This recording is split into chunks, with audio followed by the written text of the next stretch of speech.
Բոլորը միաձայն ասում են, որ շաքարային դիաբետը անբուժելի է, բայց ոչ ոք չի խոսում դրա պատճառների,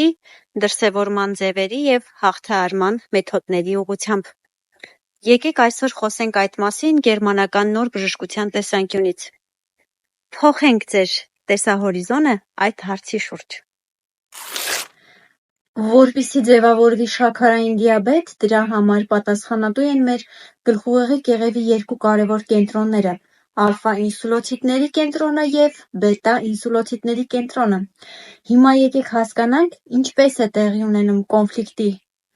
սկիզբը և թե ինչպես է ձևավորվում առաջին կամ երկրորդ տեսակի շաքարային դիաբետը։ Երկու դեպքում էլ կոնֆլիկտի բովանդակությունը նույնն է։ Անհաղթահարելի թշնամի կամ իրավիճակ, որից անհատը ելք չի տեսնում։ Տարբերությունը միայն անհատական որոշ գործոններ են, որոնք մարդուն բերում են որոշակի վարքագծի։ Հիմա եկեք հասկանանք, երբ է անհատի մոտ սկսվում առաջին տիպի դիաբետ։ Երբ անհատը բախվում է նշված կոնֆլիկտին և որոշում պայքարել և մարտնչել անհաղթահարելի թշնամու դեմ կամ իրավիճակի դեմ, որից ելք առաջին հայացքից չի երևում, այս դեպքում արձագանքում են մեր ուղեղի կեղևի 20-րդ օջախը, այսինքն բետա ինսուլոցիտները, որոնք պատասխանատու են ինսուլինի արտադրման համար։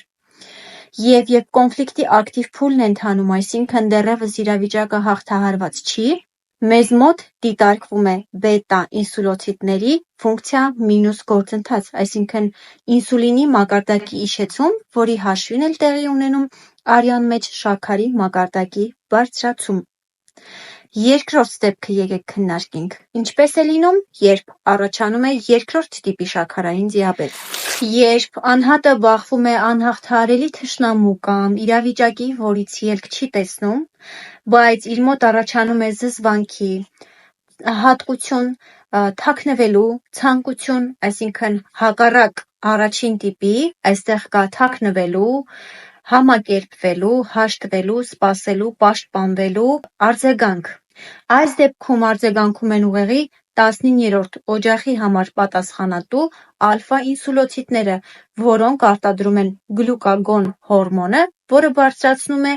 արյան մեջ շաքարի մակարդակը։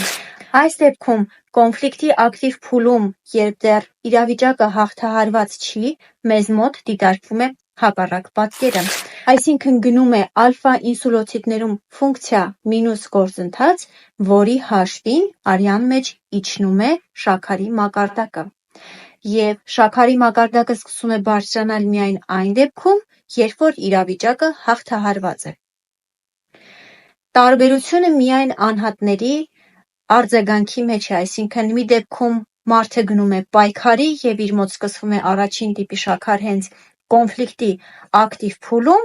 և երկրորդ տիպի շաքարային դիաբետի դեպքում արդեն շաքարի մակարդակի բարձրացումը գնում է այն ժամանակ, երբ որ անհատը թաքնվում, պաշտպանվում կամ զզվում է առաջացած իրավիճակից և իրավիճակը հարթվում է։ Եկեք մեկ պարզ օրինակի վրա բացատրենք մեր նախօրոք նշված երկար տեսությունը։ Ենթադրենք վարորդը պատահաբար վթարի է ենթարկում մի մարդու և հասցնում նրան կյանքի հետ անհամատեղելի վնասվածքներ։ Այս իրավիճակը վարորդի համար անհաղթահարելի է, ու վթարը մենք կարող ենք վթարին ներկայացնել թշնամի, որը այդ պահին անհաղթահարելի է։ Իրեն սպառնում է ձերբակալություն, դրա հետ զուգահեռ կա վտանգ, որ ինքը խլել է ինչ-որ մեկի կյանքը, որը անելանելի, անդարձելի պրոցես է։ Այստեղ վարորդը կարող է դրսևորել երկու տեսակի վարք։ Առաջինը՝ չի փախչում իրավիճակից, մնում է դեպքի վայրում, ցույց է տալիս համապատասխան օգնություն տուժածին և կրում համապատասխան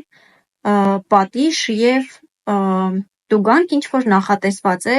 տվյալ վթարի շրջանակներում։ Այստեղ անհատը չի պաշտպանվում, չի թաքնվում, այլ ընդհակառակը գնում է հանդեպ այդ իրավիճակի, որը բախվել է իրեն, այսինքն պայքարում է։ Իր մոտ վթարի պահից սկսած կգնա շաքարի մակարդակի բարձրացում և իր մոտ կախտորոշվի առաջին տիպի շաքարային դիաբետ։ Երկրորդ տարբերակը, երբ որ վարորդը նստում է մեքենան ու փախչում դեպքի վայրից։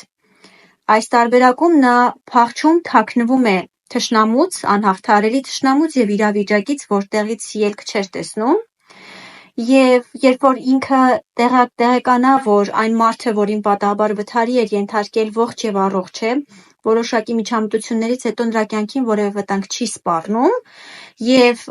իրեն էլ պատասխանատվության կենթարկեն կամ չեն ենթարկի, այսինքն պետք է լուծարվի կոնֆլիկտը ամբողջությամբ, ինքը կամ կձերբակալվի կամ կստանա համապատասխան տուգանք կամ չեն կարողանա նույնականացնել իր ինքնությունը։ Այս երկուսի երկու ելքի պարագայում էլ իր մոտ այս իրավիճակի վերջնական հանգուցալուծումից հետո կգրանցվի երկրորդ տիպի շաքարային դիաբետ և դեպքերի հանգուցալուծումից հետո իր մոտ կգնա արյան մեջ շաքարի մակարդակի կտրուկ բարձրացում։ Իսկ թե ինչպես հաղթահարենք շաքարային դիաբետը կամ կարողանանք օգնենք մեր մտերիմներին, մենք շատ մանրամասն խոսում և վերլուծում ենք մեր օնլայն դասընթացի ընթացքում։ Եթե ցանկանում եք մասնագիտանալ ոլորտում և լինել որակյալ մասնագետ, կարող եք միանալ մեր դասընթացին։ Եթե ուղղակի ցանկանում եք գլուխ հանել իրավիճակից և դուրս գալ շաքարային դիաբետի այդ ծանր ախտորոշման միջից, կարող եք գրանցվել օնլայն խորհրդատվության։ Կարող ենք օգնել բոլոր կանանց և երեխաներին։